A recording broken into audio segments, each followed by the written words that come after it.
The Banlieue Project is a platform for residents of France's disadvantaged suburbs to tell their own stories. We provide the camera, and they film their experiences to break down clichés about the French banlieue. Je suis cinéaste, j'habite dans la cité Pablo Picasso, au beau milieu des tours-nuages. Cette semaine, nous vous parlons d'un cinéaste de Nanterre, plusieurs fois récompensé, Nicolas Sen. La cité Picasso et ses tours-nuages lui ont inspiré plusieurs courts-métrages. Également animateur, Sen ne se contente pas de poser un regard poétique sur son quotidien. Il veut aussi créer des ponts entre Picasso, le peintre, et les habitants de sa cité. Pablo Mania à la cité Picasso, c'est le nouveau pas de quartier. Moi j'habite au 6e étage, tout en haut de ma tour. Du coup, depuis que je suis petit, je suis par la fenêtre, souvent, et je regarde. Tu vas faire quoi, tu fais une photo? Je prépare un film là. Un film? Bah ouais. Pourquoi? Un film sur le quartier.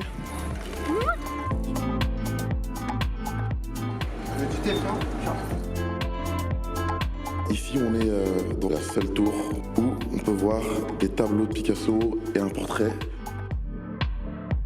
Ici, c'est comme si on arrivait sur Mars.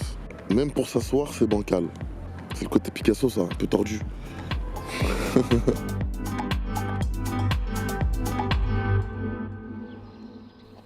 Nicolas Sen first started filming his neighborhood as a self-taught director.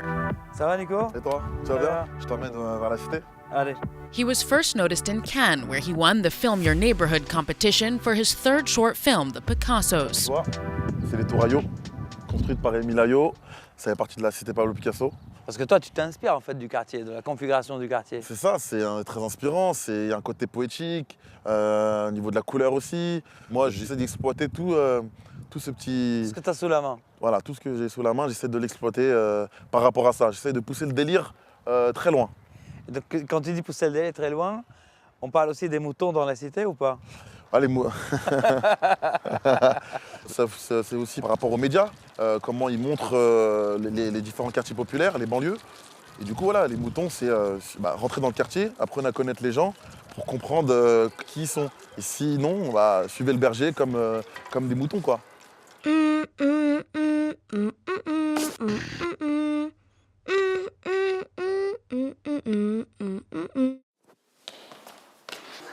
James, tu veux faire quoi plus tard? Et comment ton film a été reçu par les habitants? Les habitants, faire un film sur le quartier, gagner un prix, passer à la télé avec ce film, directement, ils sont contents, ils sont fiers.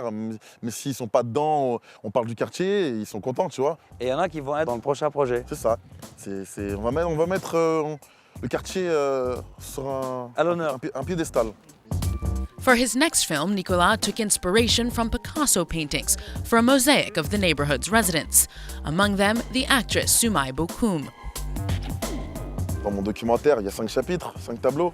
Il y a un rapport avec chaque tableau et chaque personne, chaque histoire que je vais raconter. Et du coup, voilà, le côté harlequin, c'est la partie artistique qu'on a au fond de nous. Et Soumaï, elle fait du 7e art. Pour moi, elle fait une œuvre aussi. Donc Soumaï, quand j'ai dit à Nico, il faut qu'on rencontre quelqu'un de ta cité, il m'a tout de suite dit Soumaï. Parce que Nico, il est dans le milieu du cinéma comme moi, c'est un point qu'on a en commun. Et je pense que c'est pour ça que je suis la favorite. Ça m'a surpris de voir une meuf de mon quartier qui joue dans des longs métrages, avec un rôle secondaire, qui est présélectionnée pour les Césars aussi, pour le meilleur espoir féminin, c'est ça? Elle est humble, hein, elle ne le dit pas ça. Elle ne le dit pas, mais c'est un vrai truc. Là, ça passe de ouf dans mon documentaire, quoi. Tu estimes, ou vous estimez tous les deux que vous partez de loin quand vous venez d'une cité? Enfin, c'est pas un secret, tu vois, on doit vraiment redoubler d'efforts, tu vois, parce qu'on vient de nulle part, en fait, c'est ça qui fait notre charme un peu, tu vois. Et t'arrives à vivre de ça aujourd'hui? Non, malheureusement, non, pas pour l'instant. Tu fais quoi par ailleurs? Actuellement, je travaille à la Poste. Mais tu continues à essayer de... Toujours, actuellement, je suis aussi en tournage, tu vois. D'accord. Tu fais les deux? Ouais, voilà, je fais les deux. Donc tu redoubles d'efforts, comme tu dis. Voilà, c'est ça.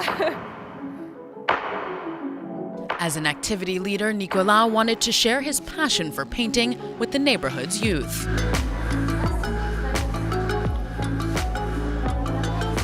Qu'est-ce que ça veut dire? C'est les formes en fait, c'est droit, c'est pas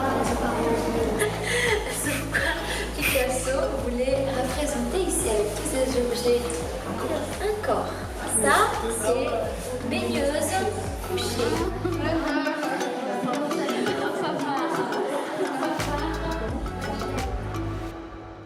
Nicolas, c'est important pour toi de transmettre cette passion que tu as développée pour Picasso? Tout à fait. On essaye d'ouvrir le champ des possibles aux jeunes des quartiers populaires par le biais de l'art et de la culture. Et voilà, une sortie au musée Picasso, ça prend son sens car on vient du quartier et on a son nom toujours dans la bouche, dans la tête, mais on ne sait pas vraiment qui c'est. Outre le nom qu'il a donné à ce quartier, est-ce que l'art de Pablo Picasso est arrivé dans le quartier? Sur certaines tours, il y a Harlequin, Demoiselle d'Avignon, Pablo Picasso. Il y a la place de la Colombe. La Colombe revient beaucoup chez Picasso aussi dans ses dessins. Ton idée, c'est aussi de faire découvrir ton Picasso, ta cité Picasso, Ah ouais. à des gens qui Ça, n'y vont pas. apparemment, Claude Picasso, il avait vu, il avait dit « Ah, c'est bien ». Moi, j'avais essayé de les rencontrer. Ça ne s'est pas fait, mais bon, peut-être un jour, ça se fera. Ce serait incroyable qu'on ramène Claude Picasso ou une des petites filles à la cité.